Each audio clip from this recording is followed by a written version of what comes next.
Hello, in this short video we will walk through the diagnostic test details. As you can see, I am the student dashboard of a student from grade 7 and I am the diagnostic test details tab. This is the result of the student's diagnostic assessment. On the right hand side, as you can see, is the diagnostic test summary. Total questions asked 73, correct answers 31, total time taken 53 minutes and 9 seconds. Below that is something called diagnostic test rounds. The diagnostic test happens in a maximum of 3 rounds, and I'll get back to the rounds in just a minute.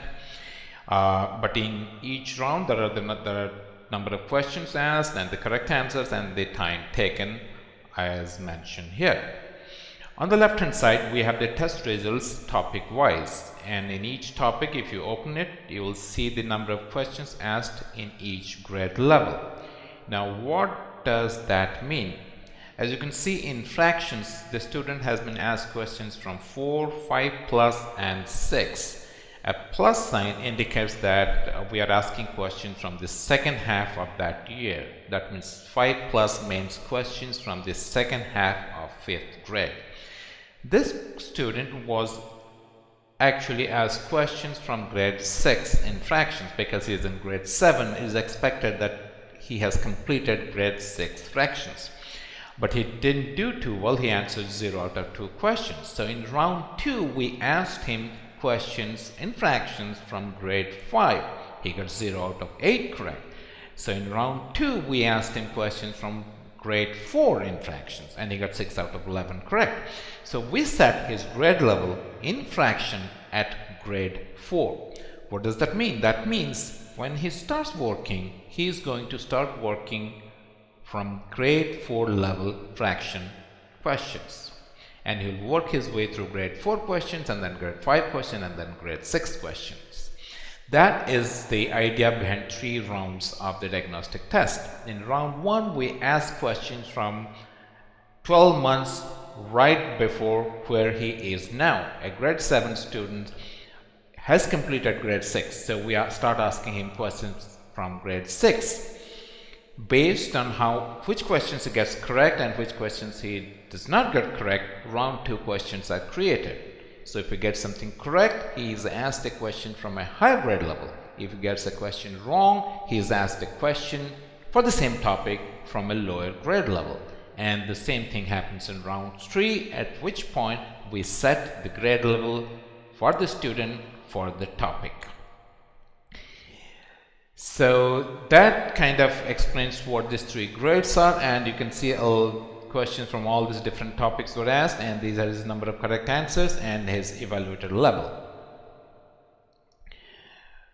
So he actually scored 6 out of 11 in fractions, 6 out of 11 at grade 4 level, which is actually not a pass percentage. So we set his evaluated level at 3 plus. So he will start from second half 3rd grade level fractions topic.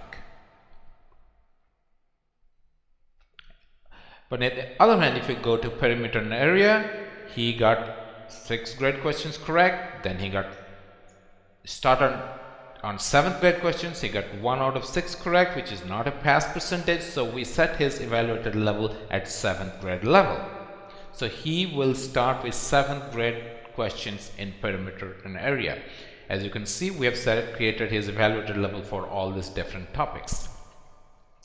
If you go down, you can see a graphical representation of his questions asked versus correct answers in different rounds. In round 1 he was asked 37 questions, got 16 correct. In round 2 he was asked 25 questions, got 9 correct. And in round 3 he was asked 11 questions and he got 6 correct.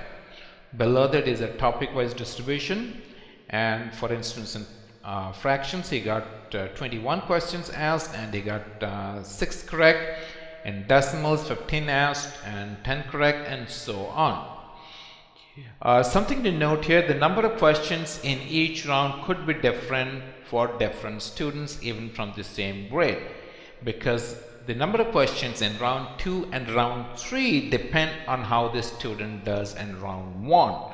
So while the number of questions in round 1 could be same for all the students in a specific grade, questions in round 2 and round 3 will be different for each individual student. This diagnostic test is completely individualized. It evaluates each student based on where he or she is at the moment, and then we start working from that level and take him step by step through to his current grade level. If you want to see the answer sheet of the diagnostic assessment, you can click here where it says answer sheet, click to view.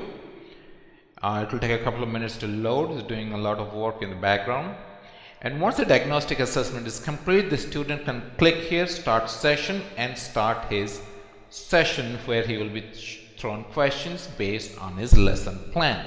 And we will discuss lesson plan in a different video. So this should load now.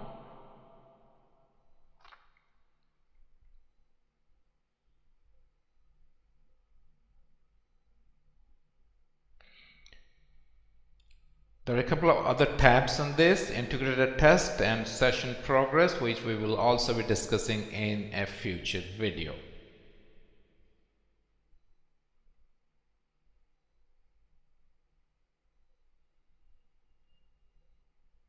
Okay, this is his answer sheet for the diagnostic assessment. We have all the questions, the answers that the student actually responded with, and the correct answer. For instance, in the first question, he actually hasn't answered anything. He has skipped the question, and the correct answers are indicated with this green background: 3, -9, and 9. Question number 2 is a geometry question, and he has answered it as obtuse angle triangle, while the correct answer is right angle triangle, indicated by a check mark with a green background. And you can go through this answer sheet to evaluate where the child is currently and how he has done in the diagnostic assessment. That's pretty much it for the diagnostic assessment. We will go through the other elements of MathSense in future videos. Thanks for watching.